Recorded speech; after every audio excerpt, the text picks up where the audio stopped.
यदा यदा हि धर्मस्य ग्लानिर्भवति भवति भारत अभ्युत्थानम् अधर्मस्य तदात्मानं सृजाम्यहम् परित्राणाय साधूनां विनाशाय च दुष्कृतां धर्म संस्थापनार्थाय संभवानि युगे युगे।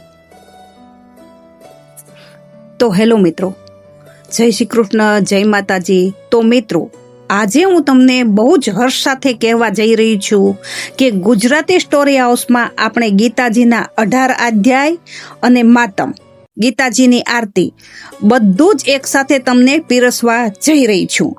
તો મને વિચાર આવ્યો કે આપણા ભારતભરમાં રોજ ગીતાજીનું પાન કરે છે, પરંતુ ઘણા બધા એવા લોકો હોય છે જે અભણ હોય છે અને ભણેલા હોય તો મોટી ઉંમર થઈ જાય પછી આટલા બધા વાંચન કરવામાં સક્ષમ હોતા નથી।